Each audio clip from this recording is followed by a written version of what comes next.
ఇప్పుడు news lens చూద్దాం. Stone crusher యజమానికి బెదిరింపుల కేసులో మాజీ మంత్రి బిడదల రజనీకి ఉచ్చు బిగుసుకుంటోంది. ఐపీఎస్ ఆఫీసర్ అప్రూవర్ గా మారతారని అనుమానాలు వ్యక్తమవుతున్నాయి. ఐపీఎస్ అధికారి జాషువా స్టేట్మెంట్ కీలకంగా మారనుంది. ఈ విషయాన్ని ఢిల్లీలో ఎంపీ శ్రీకృష్ణదేవరాయలు బయటపెట్టారు. ఈ కేసులో ఐపీఎస్ అధికారి జాషువా A2గా ఉన్నారు. బిడదల రజనీ వల్ల చాలా మంది అధికారులు బాధపడుతున్నారంటూ ఎంపీ కామెంట్స్ చేశారు. జాషువా స్టేట్మెంట్తో రజనీకి తిప్పలు తప్పవని తెలుస్తోంది.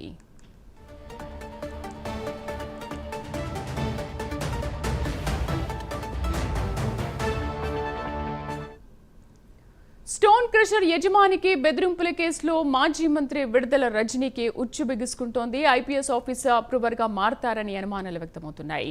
ఇక పూర్తి సమాచారాన్ని మా కరెస్పాండెంట్ రవికృష్ణ లైవ్ లో అందిస్తారు. Ravikrishna, over to you.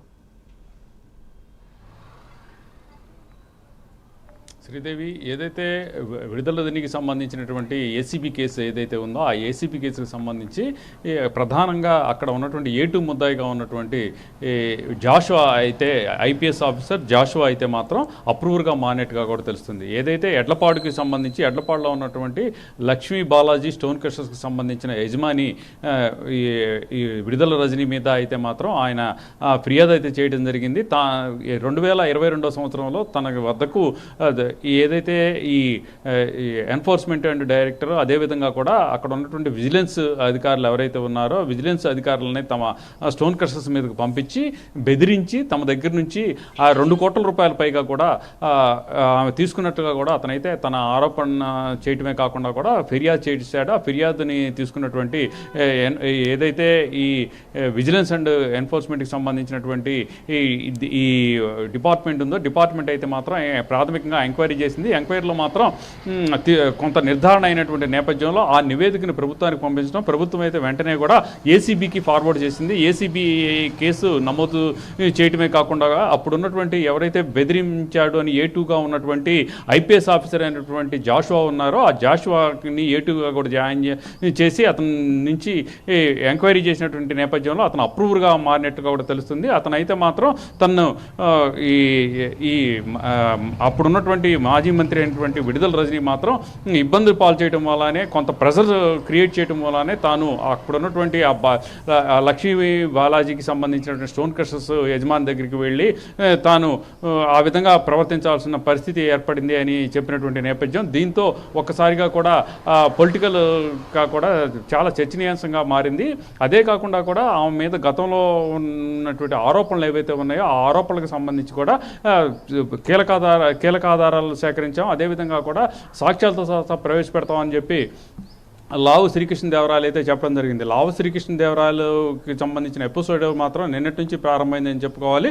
నిన్న విడుదల రజనీ అయితే మాత్రం ప్రధానంగా కూడా ప్రెస్ మీట్ పెట్టి అప్పటి వరకు మర్రి రాజశేఖర్ మీద చేసినటువంటి విమర్శలన్నింటినీ పక్కన పెట్టి మర్రి రాజశేఖర్ కాదు ఈ జరిగినటువంటి తన మీద ఏసీబీ కేసు నమోదు చేయడానికి ప్రధాన కారణం లావు శ్రీకృష్ణదేవరాయలు ఇప్పుడు ఎంపీగా ఉన్నటువంటి లావు శ్రీకృష్ణదేవరాయలని తెలియజేసింది. తనను అనేక రకాలుగా ఇబ్బందులకు గురి చేశారు. అదేవిధంగా కూడా తనను అయితే మాత్రం ఆఖరికి తన కాల్ డేటాను కూడా తీసుకోవడం జరిగింది అని ఆమె ఆరోపణలు చేసినటువంటి నేపథ్యంలో ఈ రోజు ఉదయం అయితే మాత్రం లావు శ్రీకృష్ణదేవరాయలు ఢిల్లీలో ప్రెస్ మీట్ పెట్టి ఆయన అయితే మాత్రం పూర్తి క్లారిటీతో కూడా చెప్పినటువంటి పరిస్థితి అయితే ఉంది. తాను ఎట్టి పరిస్థితుల్లో కూడా మహిళలను కించపరిచే విధంగా చూడడం, అందరు మహిళలు నేను శత్రువులుగా ఎవరిని భావించను, అదేవిధంగా కూడా అందరి మహిళను సమానంగానే చూసుకుంటాను, తన ఇంట్లో ఉన్నటువంటి మహిళలని ఏ విధంగా అయితే చూసుకుంటానో ఈ మీద కూడా అటువంటి అభిప్రాయం ఉందని చెప్పడమే కాకుండా కూడా ఆమె చేసుకున్నటువంటి ఏవైతే గతంలో చేసినటువంటి అక్రమాలు ఏవైతే ఉన్నాయో దానికి సంబంధించిన బాధితులు వాళ్ళు ఇప్పుడు పోలీసుల్ని ఆశ్రయిస్తున్నారు. అదేవిధంగా కూడా ఆమె మీద ఫిర్యాదులు చేస్తున్నటువంటి నేపథ్యంలో తనకి దానికి సంబంధం లేదని తెలియజేశాడు. తాను ఎప్పుడు కూడా గత 45 ఏళ్ల నుంచి కూడా తను దీని విద్యారంగానికి సంబంధించినటువంటి విద్యారంగంలో ఉన్నప్పటికీ కూడా ఎప్పుడు కూడా ఏ ప్రభుత్వం నుంచి తానైతే మాత్రం విద్యా సంస్థను ఏర్పాటు చేస్తానని చెప్పి ప్రభుత్వం నుంచి భూములు తీసుకోలేదని చెప్పడమే కాకుండా కూడా తాను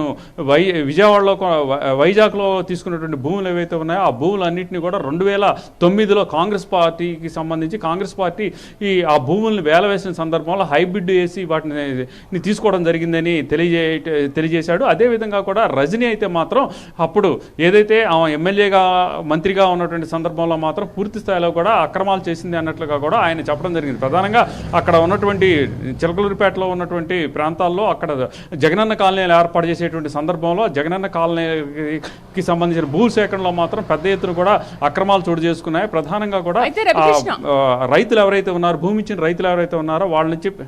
అయితే రవికృష్ణ, ఇప్పుడు విడుదల రజనీకి నోటీసులు ఇచ్చే అవకాశం కూడా ఉంది అంటున్నారు. మరోవైపు క్రషర్ యజమాని సంథింగ్ ఆ పర్సన్ కూడా ఎవిడెన్స్తో సహా చెప్తున్నాడు కదా, 2 కోట్లు తనకి ఇచ్చాను, ఇంకో 10 లక్షలు వాళ్ళకి ఇచ్చానని కూడా మాట్లాడుతున్నారు. అంటే ఈ పక్కా ఎవిడెన్స్తో నోటీసులు ఎప్పుడు వచ్చే అవకాశం ఉందంటారు? ఇంకోటి, విడుదల రజనీ కూడా నిన్న మరి అదే మాట్లాడారు. రెడ్ బుక్ రాజ్యాంగం నడుస్తోంది, 10 నెలలుగా ఇదే ఆవు కథ జరుగుతుంది, ఇదే ఆవు కథ నడిపిస్తున్నారని మరి చెప్పింది కదా. అంటే శ్రీదేవి ఏదైతే ఆమె ఆరోపణ చేస్తున్నట్టు కూడా రెడ్ బుక్ రాజ్యాంగం నడుస్తుంది అని చెప్పిన నేపథ్యంలోనే ఈ రోజైతే మాత్రం దానికి క్లారిటీ ఈ అయినటువంటి ఎంపీ మాత్రం క్లారిటీ ఇవ్వడం అనేది జరిగింది. లావు శ్రీకృష్ణదేవరాయలు ఆమె చేసుకున్నటువంటి గతంలో ఆమె అధికారంలో ఉన్నప్పుడు చేసినటువంటి కార్యక్రమాలు ఏవైతే ఉన్నాయో, అక్రమాలు ఏదైతే ఉన్నాయో, అక్రమాల్లో లోనైనటువంటి వ్యక్తులు ఎవరైతే ఉన్నారో వాళ్ళు బయటకు వచ్చి ఇప్పుడు కేసులు పెడుతున్నటువంటి నేపథ్యంలో ఆమె అక్రమాలకు సంబంధించిన అంశాలనే చూడాలి. కానీ ఇక్కడ రెడ్ బుక్ రాజ్యాంగం ఏమిటి అని ఆయన అయితే మాత్రం చెప్పడం జరిగింది. ఆమె అయితే మాత్రం అప్పట్లో పెద్ద ఎత్తున కూడా అవినీతికి పాల్పడిందని ఆయన అయితే చెప్పడం జరిగింది. అదేవిధంగా కూడా ఇక ఆ స్టోన్ క్రషర్ యజమాని ఎవరైతే ఉన్నారో ఆయన అయితే ఆరోపణలు అయితే చేస్తున్నాడు. తను 2 కోట్ల రూపాయలు ఇచ్చానని చెప్తున్నాడు. అదేవిధంగా కూడా అప్పుడు జాషువా అనేటువంటి ఇప్పుడు ఎవరైతే అప్రూవర్గా మారినటువంటి A2 ఉన్నాడో జాషువా IPS ఆయనకి కూడా 10 లక్షలు ఇచ్చాను, ఆమెకు సంబంధించిన PA అనేటువంటి రామకృష్ణకు కూడా 10 లక్షలు ఇచ్చానని ఆయన చెప్తూ ఉన్నాడు. దీనికి సంబంధించి మాత్రం ఆయన విజిలెన్స్ అండ్ ఎన్ఫోర్స్మెంట్ వాళ్ళని కూడా కలవటం జరిగింది. విజిలెన్స్ ఎన్ఫోర్స్మెంట్ ఫస్ట్ దీనికి సంబంధించిన ప్రాథమిక విచారణలో కొంత వాస్తవం ఉందని నిర్ధారించిన తర్వాత ACBకి సంబంధించినటువంటి ACPకి గవర్నమెంట్కి పంపిన గవర్నమెంట్ ACBని వేయటం మొత్తం కూడా ఒక క్రమంలో కూడా జరుగుతున్నటువంటి నేపథ్యం. దీనికి సంబంధించినటువంటి కీలకమైన ఎవిడెన్స్ని అయితే మాత్రం సేకరించిన మీదటే మాత్రమే కేవలం అది ఆరోపణలన్నీ ప్రూవ్ చేయగలిగిన పరిస్థితి అయితే ఉంది. ఇప్పుడు ఒక 2 కోట్ల రూపాయలు ఇచ్చేటువంటి నేపథ్యంలో దానికి సంబంధించి ఎప్పుడు ఇచ్చారు ఏమిటి అనే దాని మీద ఒక ఎంక్వైరీ అయితే వేయాల్సి ఉంటుంది. కోర్టుకి వెళ్ళినా కూడా ఏ రూపేణ ఇచ్చారు ఏమిటి, అప్పుడు ఎవరున్నారు అనేటువంటి సాక్ష్యాలను కూడా సేకరించాల్సినటువంటి అవసరం అయితే ఉంటుంది. దీనికి సంబంధించి సాక్ష్యాలను బట్టి అయితే మాత్రం ఆమెకి మరింత థ్రెట్ అయ్యేటువంటి పరిస్థితులు అయితే ఉన్నాయి. ఇదే కాకుండా కూడా అక్కడ ఉన్నటువంటి కొంతమంది ఎవరైతే వైసీపీకి చెందినటువంటి వాళ్ళు, ఇప్పుడు స్టోన్ క్రషర్ యజమాని అయితే టీడీపీకి చెందిన వ్యక్తి కాబట్టి లావు శ్రీకృష్ణదేవరాయల ప్రోద్బలంతో అతను కేసు వేశారు అని చెప్పి విడుదల రజనీ చెప్పింది. కానీ ఈరోజు లావు శ్రీకృష్ణదేవరాయల ప్రధానంగా చెప్పడం జరిగింది కేవలం వైసీపీకి, టీడీపీయే కాదు వైసీపీకి సంబంధించినటువంటి 4-5 నాయకుల మీద కూడా ఆమె అయితే మాత్రం డబ్బులు తీసుకున్నది. అదేవిధంగా కూడా మల్లెల రాజేష్ అనేటువంటి వ్యక్తి ఎవరైతే వైసీపీకి చెందిన వ్యక్తి ఉన్నారో అతని నుంచి కూడా 1.5 కోటి డబ్బులు వసూలు చేశారు అనేటువంటి ఆరోపణలు ఆయన ఆరోపణలు చేసినటువంటి పరిస్థితి. దీనికి సంబంధించి ఎవిడెన్స్ అయితే పక్కాగా సేకరించేటువంటి పరిస్థితి అయితే ప్రస్తుతం ఉంది. ఎప్పుడైతే ఎవిడెన్స్ ఉంటుందో ఆమెకు మాత్రం దీనికి థ్రెట్గా మారుతుంది. అదేవిధంగా కూడా ఆమెకి చాలా ఇబ్బందులు వచ్చే రాజకీయంగా కూడా ఇబ్బందులు ఎదుర్కొనే పరిస్థితి అయితే ఉంటుంది. Right Ravikrishna, thank you.